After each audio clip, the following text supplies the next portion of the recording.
Oh, good morning again. I know this is not a regularly scheduled Screwtape Letters podcast, but I remembered in my reading of this book numerous times a particular chapter that seems to speak very poignantly and in a very relevant fashion to what we're experiencing in our culture, in our politics, in our world today. And so I thought that given the timing of it, that it would be really good to read this and for us to go through it together. I do think that you'll be really encouraged by it. It will give great perspective about what uh, about how to see what is going on in our world today and what we can do and should do. So yesterday I published a podcast on prayer. And I'm sure that many of us have been praying quite a bit, not just yesterday and today, but for quite a while now. And the perspective that Lewis gives in chapter 4 of this book on prayer, I think, is deeply insightful. And so I would encourage you to look back over our website. You can get it on, I think, our church website, and it would be Screwtape Letters chapter 4.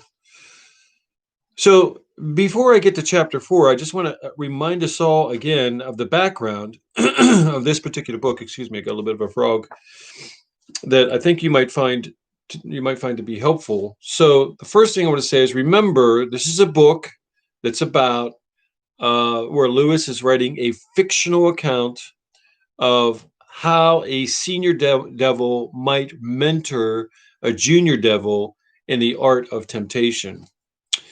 And so, when talking about that, then the enemy in this book, because it's being written from Screwtape's perspective, the enemy here is God, capital E, but we know them as God, but Satan sees him as the enemy.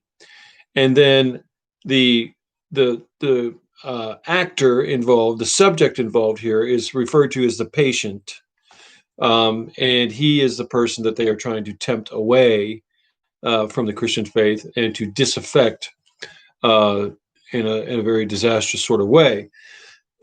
Now, again, a reminder that when Lewis was asked, where did you get this deep insight about about how to understand what Satan may or may not do in terms of temptation. What great theological books did you read? What great Christian readers? What ethics? Where did you get it?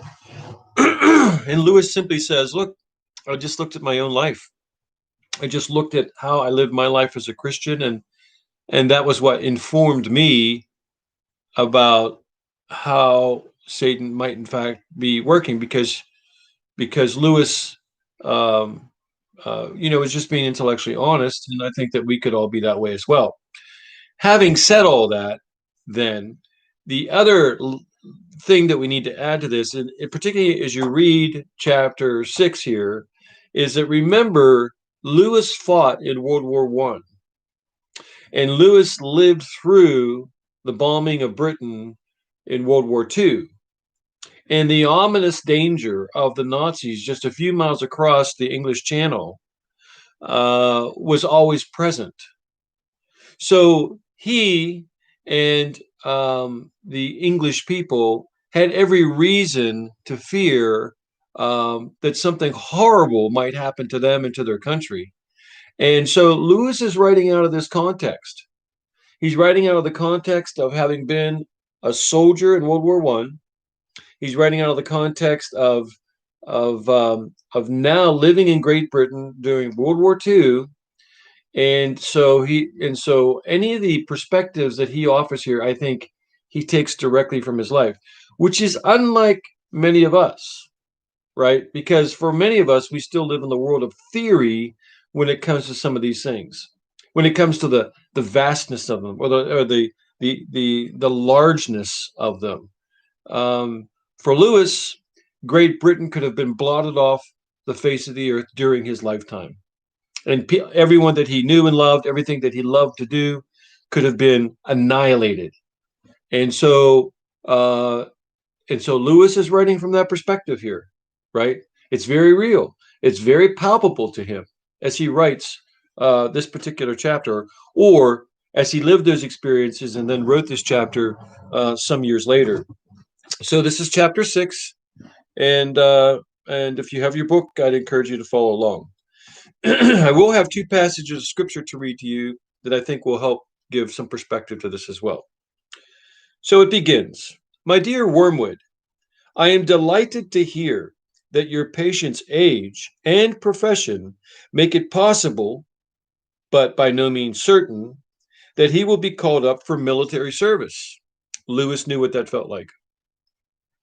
I want him to be in the maximum uncertainty so that his mind will be filled with contradictory pictures of the future, every one of which arouses hope or fear.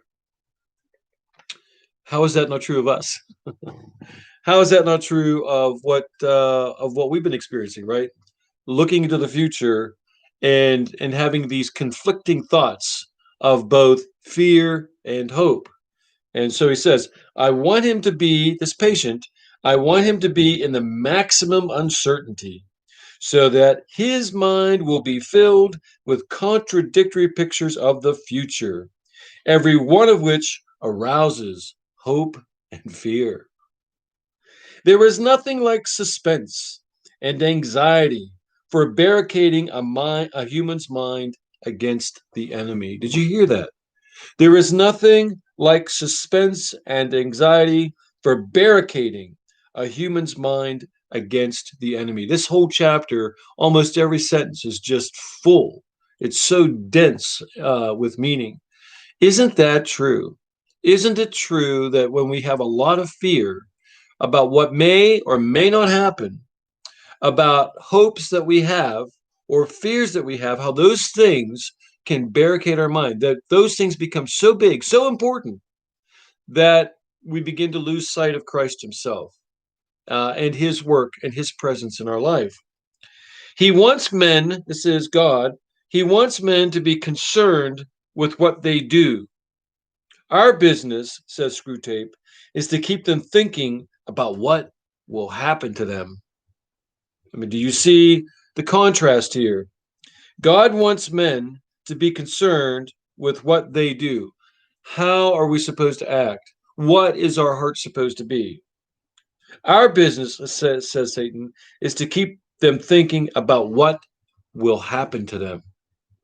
And so we begin to create all these different kinds of scenarios in our minds about what could happen. And sometimes those things can become overwhelming. And we become hopeless, right? So I said yesterday, and I want to see if I can get the quote again. Fear and covetousness live in partnership with each other. You cannot have fear without being covetous in some ways. In other words, you envy, you want something that somebody else has in a way that's disproportionate and damaging, right? And so when we have fear about anything, we begin to think about those who have something that we do not have, and we resent them for it, either for not having it or for them withholding it from us or taking it from us or whatever. But it's a kind of covetousness. So your patient will, of course, have picked up the notion that he must submit with patience to the enemy's will, that we have to submit to God's will, regardless of our circumstances. And that would be what? Philippians chapter 4, rejoice in the Lord always. I say it again, rejoice, right? So there is this whole idea of submitting, right, to whatever our circumstances are. What the enemy means by this is primarily that he should accept. So what God means by this is primarily that we should accept with patience the tribulation which has actually been dealt out to us, to him. So what he's saying here, that if things come our way that are out of control, um, then we are responsible for controlling that which we can control, and we live in the confidence of that. We cannot live uh, with we can't constantly be engaged with what we cannot control and then live in fear and resent the fact that we have no hope because of it. So, what the enemy means by this, that is God, is primarily that he should accept with patience the tribulation which has actually been dealt out to him, the present anxiety and suspense. So, again, what's Lewis writing here, right? All of the stories about what's going on in Europe, all the horrible things that are happening during the war, the terrible things that were taking place in the concentration camps, all of that stuff would have been a part of what Lewis would have been thinking at that time.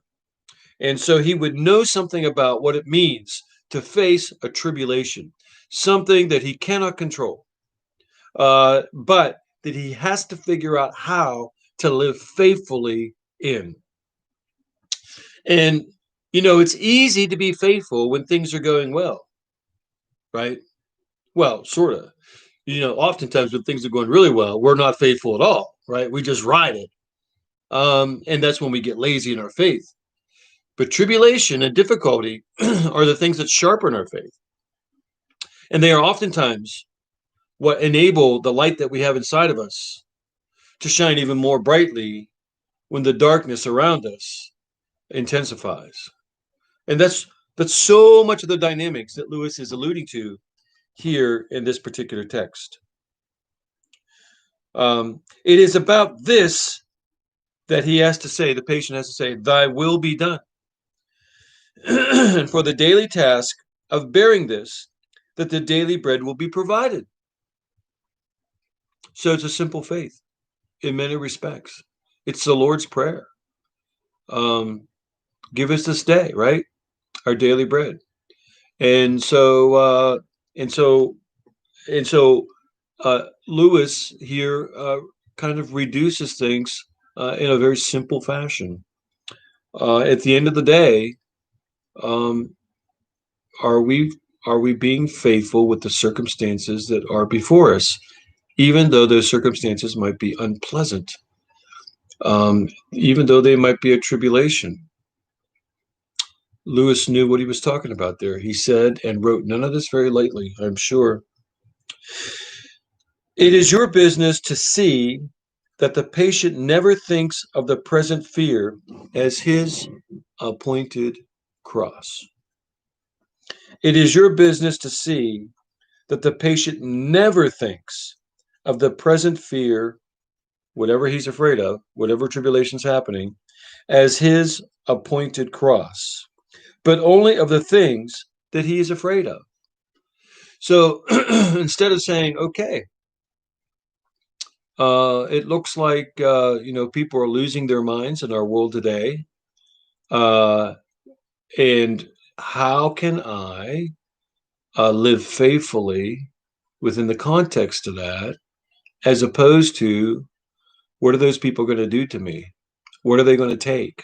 What are they going to deprive me of? What are they going to say about me? So it's not that those things aren't important, but those cannot be the things by which we live our life by. We have to live our life according to the faithfulness, of what God calls us to in the midst of that. So it is your business to see to it that the patient never thinks of the present fear as his appointed cross, but only the things he is afraid of. Only the things that he is afraid of. So we have to make a choice, don't we?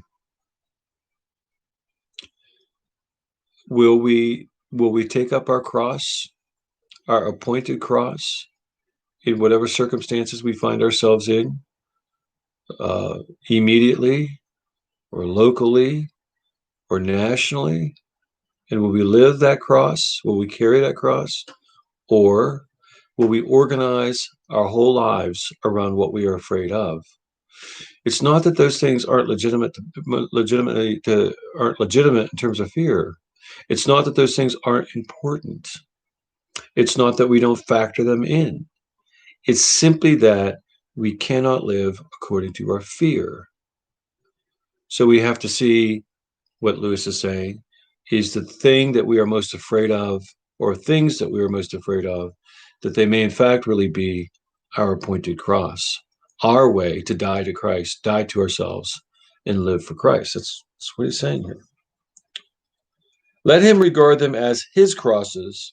Let him forget that since they are incompatible, they cannot all happen to him, and let him try to practice fortitude and patience to them all in advance. So, this is a really important sentence that he's saying here.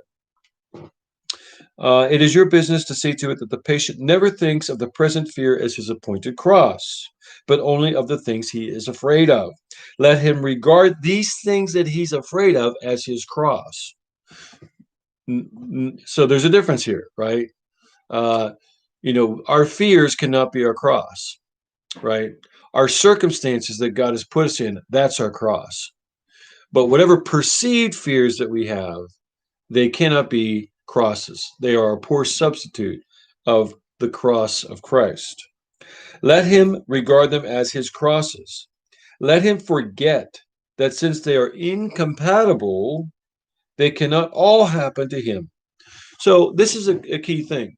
If we think about all of the kinds of crazy things that are going on in the world and all the kinds of crazy things that may happen to us, our temptation is to think that all of the bad things that might happen actually will happen. And Lewis is saying here, not so much.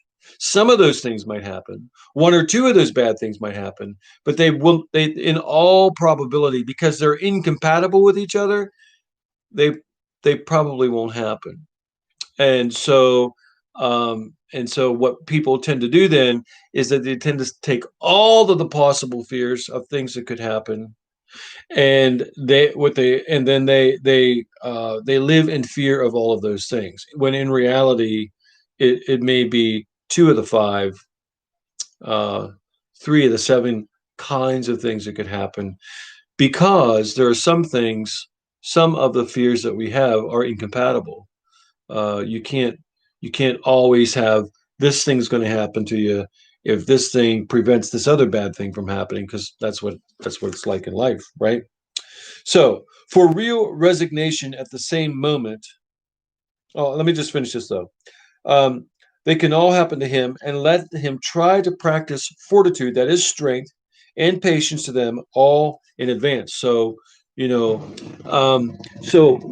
get this list of things that might be bad, that are bad, that might happen to you, and begin to rehearse your fortitude and rehearse your strength and your resolve against them.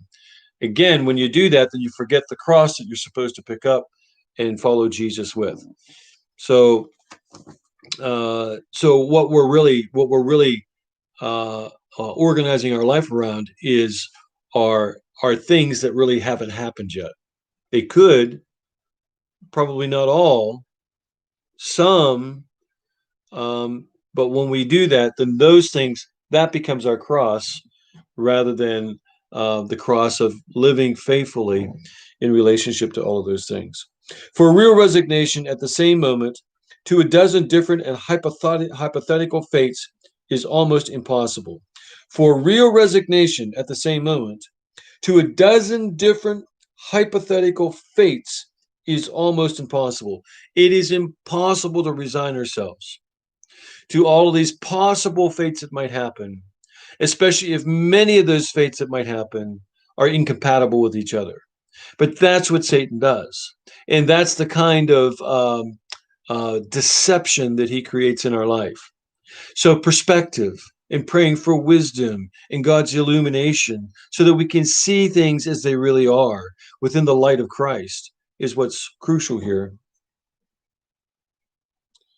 For real resignation at the same moment to a dozen different and hypothetical fates is almost impossible. And the enemy, that is God, does not greatly assist those who are trying to attain it. So God isn't going to, he's not going to give us the kind of resignation that we need, because those things haven't happened yet. and they may never happen. What he wants to shore up is our faith. What he wants to shore up is his imageness in us. What he wants to shore up is our wisdom. What he wants to shore up are his attributes, his godly attributes.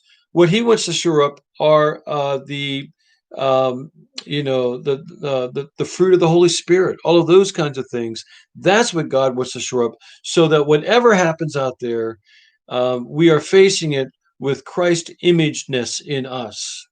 We are not facing it with some kind of um, uh, um, ways, a list of fears, and then strategies about how to deal with them. That's Christ isn't going to assist us with that. He wants to assist us with our Christ, those tribulations.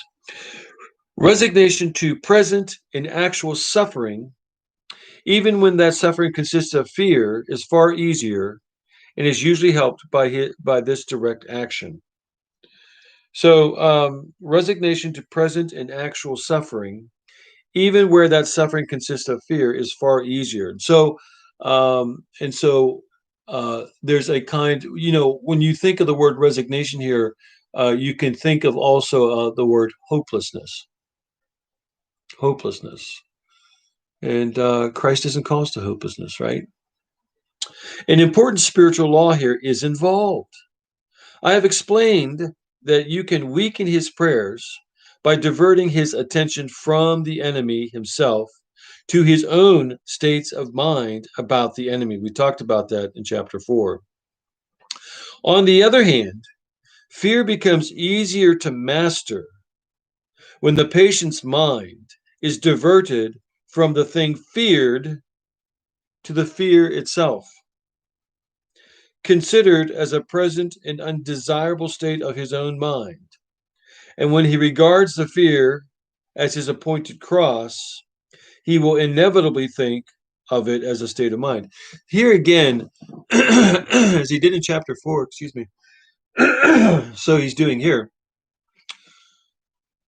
The temptation of Satan is to divert our mind from seeing Christ, from being in his presence, to moving subjectively into our mind, into our heart.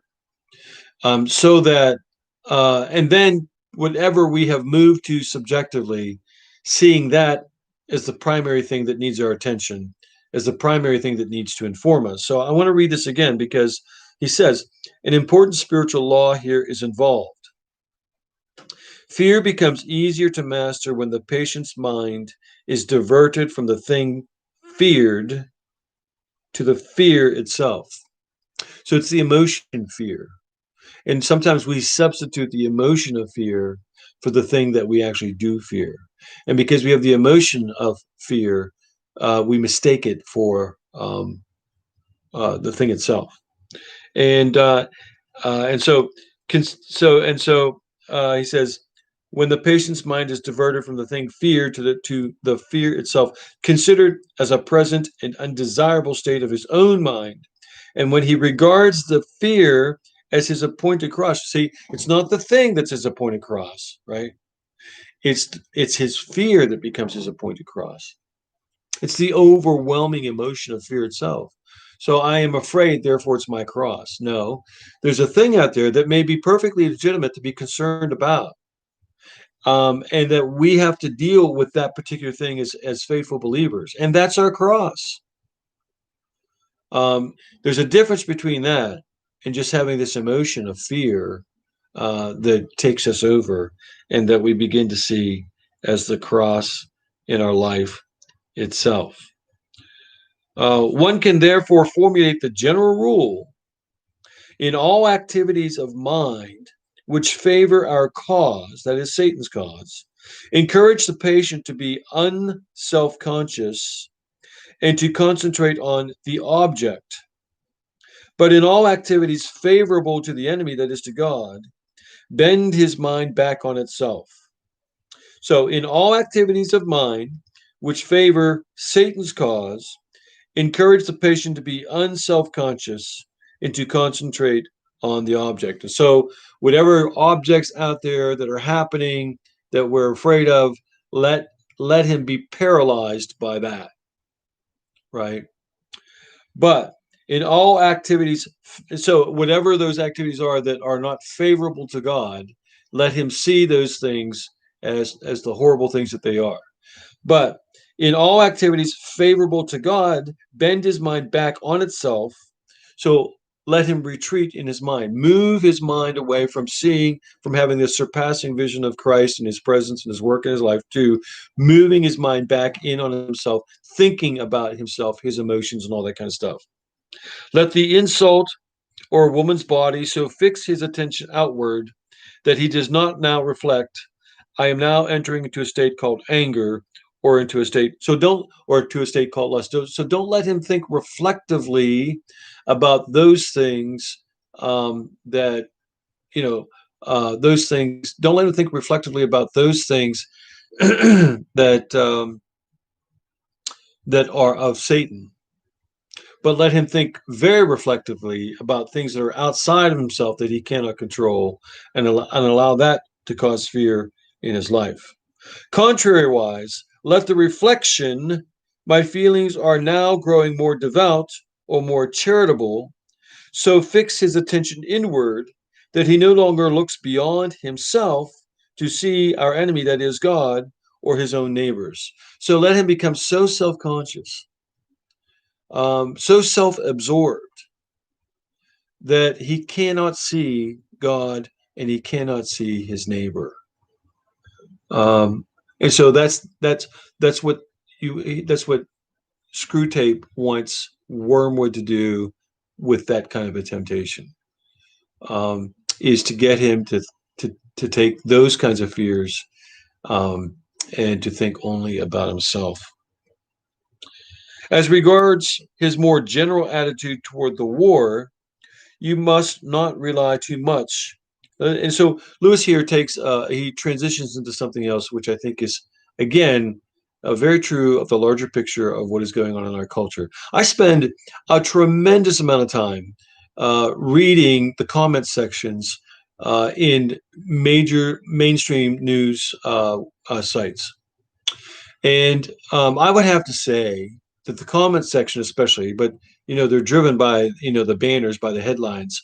Uh, they are the very world of intolerance and hate, and vitriol and demonization. I mean, they are the very world of that. So it's just one of those crazy things where you get mainstream media sources that accuse some people of the very thing that they are facilitating and doing themselves. And so um, and so it's easy then, when I read that, when I see those headlines or read those comments, to assume that whatever ideological group those people belong to, that they're all like that, right? And if I met them in real life, I would not like them. I would hate them because of the horrible thing that they say or write in the comment section or whatever. Lewis is kind of addressing this kind of a thing in this next portion. He says, as regards his more general attitude toward the war, you must not rely too much on those feelings of hatred which the humans are so fond of discussing in Christian or anti Christian periodicals. He's saying we're fixated on how we see hatred. In his anguish, the patient can, of course, be encouraged to revenge himself by some vindictive feelings directed towards the German leaders. So we could revenge ourselves, right, by having horrible feelings towards people that think differently than what we do. And he said, and then so Screw says, and that is good so far as it goes, but it is usually a sort of melodramatic or mythical hatred directed against imaginary scapegoats. In other words, when we think of somebody that we don't agree with that's on the other side, we put on them every negative thing that we possibly can put on them in order to justify our distaste, our frustration, our anger, or whatever it is. So, but it is usually a sort of melodramatic or mythical hatred directed against imaginary scapegoats. And again, I just want to say, remember, Lewis went through all this. He saw his friends die. He saw them blown up. He saw them amputized. He saw destroyed buildings, ruined businesses. He saw all that, and this is what he writes. Um, but it is usually a sort of melodramatic or mythical hatred directed against imaginary scapegoats. He has never met these people in real life. They are lay figures modeled on what he gets from the newspapers. They are lay figures modeled on what he gets from the newspapers. The results of such fanciful hatred are often most disappointing. So, what we hate out there or are tempted to hate are archetypes of people from the other side that in our mind embrace every negative kind of thing that we can think of and have nothing good or redemptive about their life. Lewis is saying that's really a myth. That once you get to meet them, you may disagree profoundly with a lot of what they think or do, but there are other parts about them and about their life that you really can respect and love, and be sympathetic to. Um, the results of such fanciful hatred are often most disappointing. And of all humans, the English are in respect the most deplorable milksops. They are creatures of that miserable sort who loudly proclaim that torture is too good for their enemies, and then give tea and cigarettes to the first wounded German pilot who turns up at the back door. Lewis saw this. Even with all the narrative, all the stories, all the horrible things that were being reported in the newspaper that he saw firsthand, um, the the Germans would demonize. I mean, so the English would demonize the Germans in horrific ways. But if a German pilot was shot down and landed in their field, then the English were compassionate and gave them tea and biscuits and fed them. And I suspect that is almost, not entirely, almost very true, almost entirely true for those people who are on the other side of where we are. That that we want to see them as they have been painted, as we have been perceiving them from afar. But once we get up close to them and start to talk to them, we find out that actually they're a lot like us in many ways. That doesn't mean that we have to agree with them or that we can condone much of what they do, but it does mean that within there may be opportunity, that we connect with them in whatever way that we can connect on behalf of Christ, and that is part of our cross as well. Do what you will. There's going to be some benevolence as well as some malice in your patient's soul. The great thing is to direct the malice to his immediate neighbors, whom he meets every day, and to thrust his benevolence out to the remote circumference to people he does not know. So, did you ever get so upset or so afraid, that uh, that instead of taking it out on people that have caused your fear or caused your frustration or caused you, whatever discomfort or pain you have, you take it out on the people closest to you, or you aren't kind to them in the way that you should be. You withdraw. You look inwardly, and not outwardly.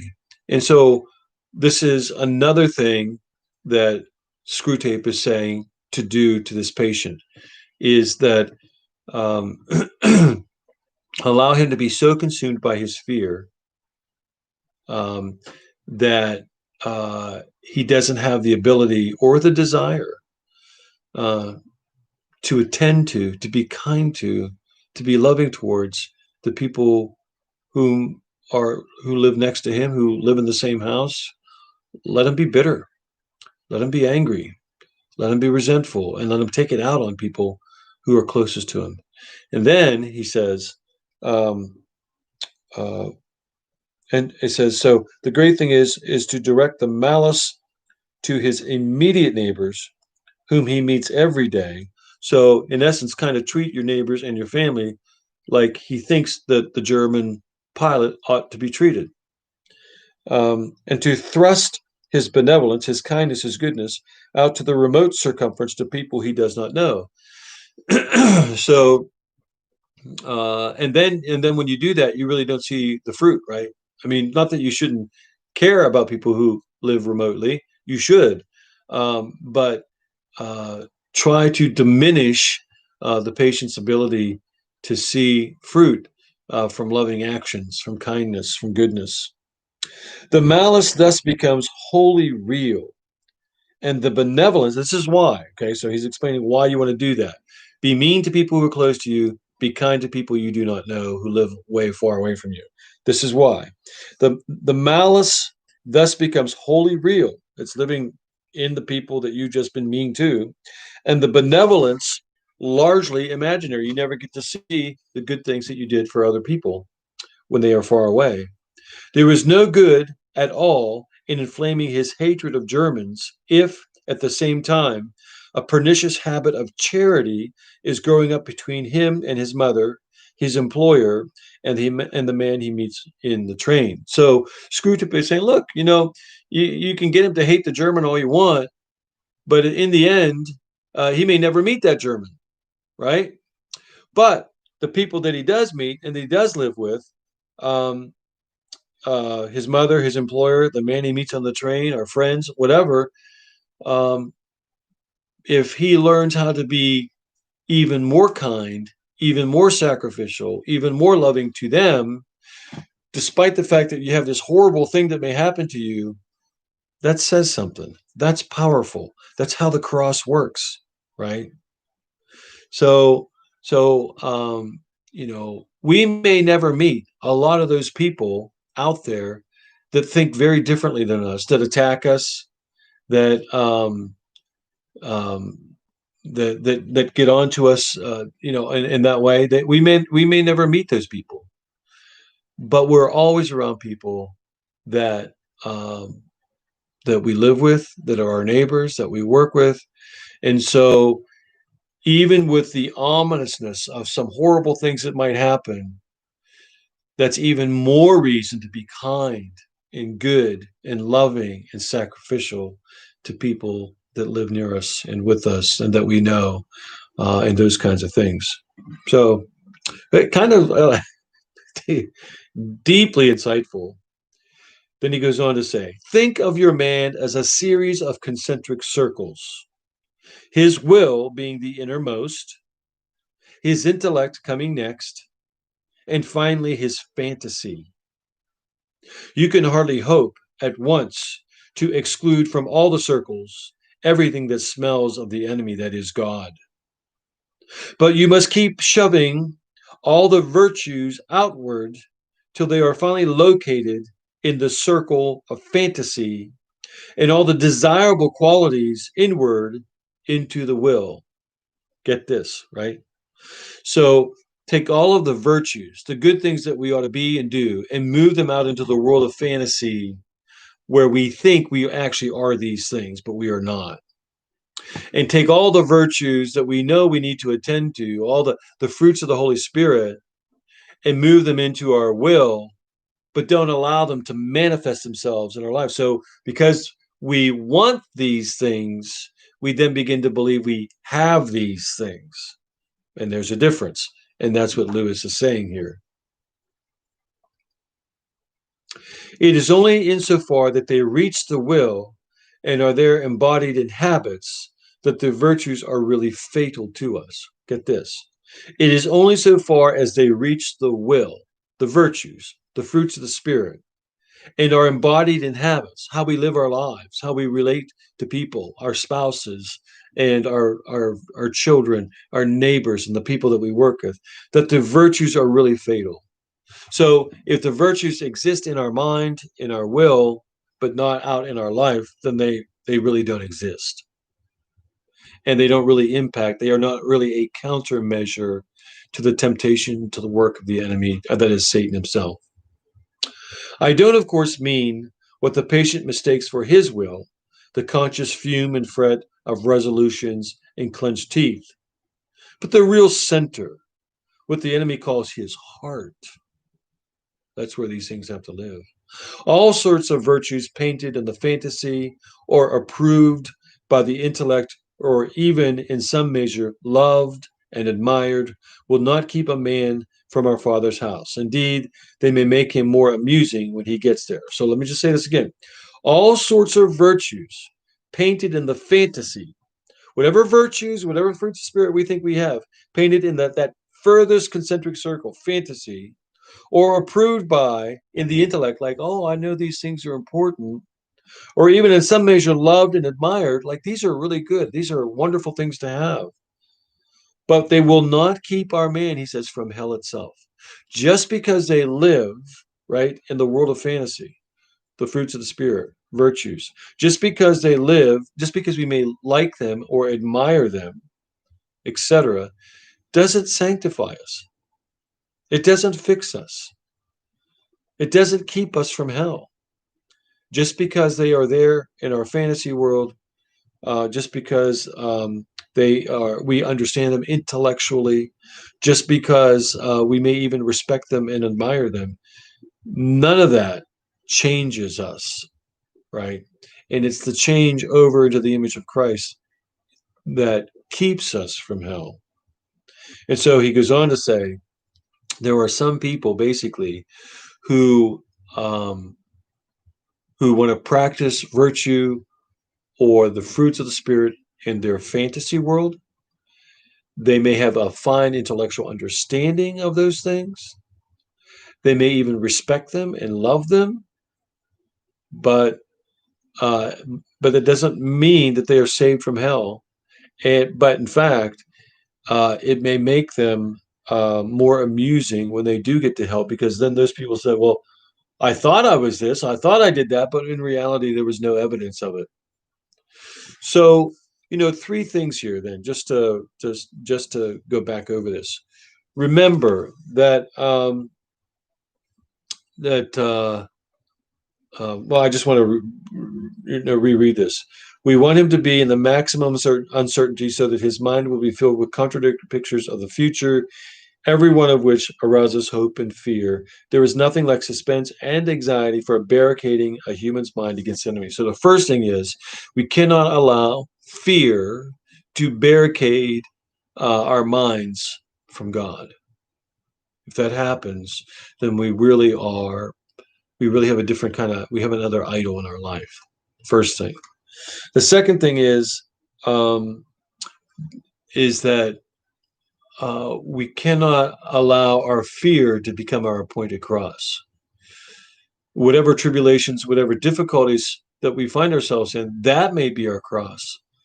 But we cannot, we have to be careful how we cannot fear or use fear or have fear for fear itself. That is not our cross. So we have to be very careful about that. The third thing um, is to get the person to live inwardly, and to not take into account, to not be aware of God's presence and God's power and God's faithfulness in their life. And then the fourth thing I would say out of this is that whatever tribulation we are about to face, be careful how we demonize those people who think differently than how we think. They may in fact think demonically. I mean, that may be true, right? And yeah, they may in fact think demonically, but in reality, um, they aren't archetypes. They are still humans, most of them. I think there are some people who become so, Luce would say this, there are some people who become so sinful, they become sin itself. But most people, when you get to know them, those who think differently, there are points of contact, there are points of connection that you really can care about them and love them. And so we are called to do that. If Christ can do that, certainly we can do that. And then I think the final thing here is that we have to make sure that whatever is happening in our world, that we can't let go of our virtue. We can't let go of the fruits of the Spirit, and we have to be careful how the enemy can misdirect those. So I hope this has been helpful to you. I hope this has been helpful to you. And I'm hopeful that this that everything's come through.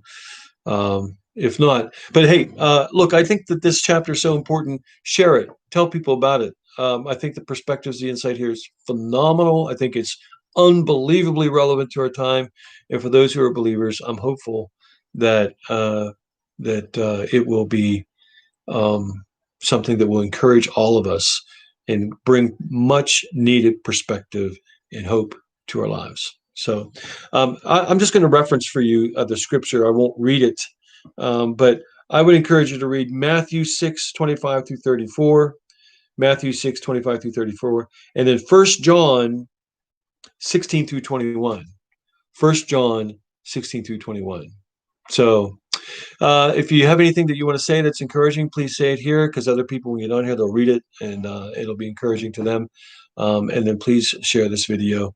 Let's get this wonderful word out there for everybody. Okay? Thank you very much. Have a great day. Bye-bye.